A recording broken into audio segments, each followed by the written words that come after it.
गुरुर्ब्रह्मा गुरुर्विष्णुः गुरुर्देवो महेश्वरः गुरु साक्षात् परं ब्रह्म तस्मै श्री गुरुवे नमः। ओंकाराय विद्महे भवताराय धीमहि तन्नो प्रणवा प्रचोदयात्। अखण्डमण्डलाकारं व्याप्तं येन चराचरं तत्पदं दर्शितं येन तस्मै श्रीगुरुवे नमः। ॐ जयन्ती मंगला काली अभद्रकाली कपालिनी दुर्गा क्षमा शिवा धात्री स्वाहा स्वधा नमोस्तुते। ओम ह्रौं जूं स्वाहा ओम भूर्भुवः स्वाहा ओम त्र्यंबकं यजामहे सुगन्धिं पुष्टिवर्धनम् उर्वारुकमिव बन्धनान् मृत्योर्मुचीयमामृतात्। ओम स्वाहा भुवः भुः ओम स्वाहा जूं ह्रौं ओम। आकाश तारक लिंगे पाताले हाटकेश्वर मृत्युलोके महाकाले लिंग त्रय नमोस्तुते। ओम श्री महाकालेश्वराय नमः। ओम महाकालेश्वराय नमः। ओम हंसा सोहम हंसा शिवा सोहम शिवोहम शिवोहम शिवोहम। हे राधे वृषभानुभूप तने गंधर्विके राधिके हे कृष्णानन पंकज भ्रमरिके कृष्ण प्रिय माधवी हे वृंदावन नागरी गुणनिधे दामोदर प्रेयसी हे श्री ललिताधिके प्रिय सखी प्राणाधिके पाहि मां शरणागतं पाहि मां शरणागतं पाहि मां शरणागतम्। हे चक्रधर हे चक्रपाणि हे चक्रयुद्धधारी ओम सुदर्शन चक्राय नमः। ओम श्री कृष्णाय वयं नमः। ओम श्री कृष्णा शरणं मम। ओम राम रामेति रामेति रमे रामे मनोरमे सहस्रनाम तातुल्यं राम नाम वरानने। वर्णानाम संगानाम रसानाम छन्दसामपि मंगलानाम च कर्तारो वंदे वाणी विनायको। सर्वप्रथम प्रातः स्मरणी परम पूजनी ब्रह्मलीन परमहंस अत्रि मुनि महाराज जी के चरणों में कोटि कोटि नमन है। आत्मनय अनंत विभूषित ब्रह्मलीन जगत गुरु शंकराचार्य स्वामी माधवानंद सरस्वती महाराज जी के चरणों में कोटि कोटि नमन है। सनातन धर्म सम्राट ब्रह्मलीन स्वामी करपात्री जी महाराज जी के चरणों में कोटि कोटि नमन है। सनातन धर्म को पूरे विश्व में प्रसारित करने वाले और सनातन धर्म को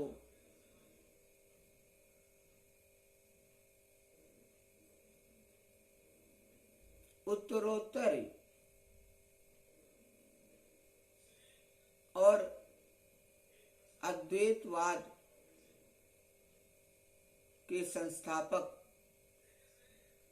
पंचदेव उपासना के समर्थक और सनातन धर्म को पराकाष्ठा पे ले जाने वाले भगवान आदि शंकराचार्य जी के चरणों में कोटि कोटि नमन है।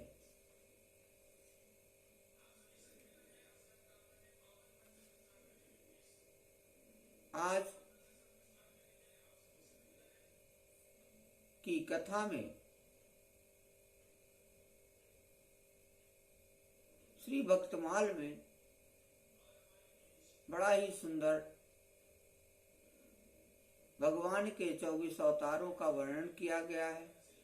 उन अवतारों में आज हमने आज के प्रसंग में कथा के प्रसंग में जो आज मैंने प्रसंग लिया है कथा में वो वामना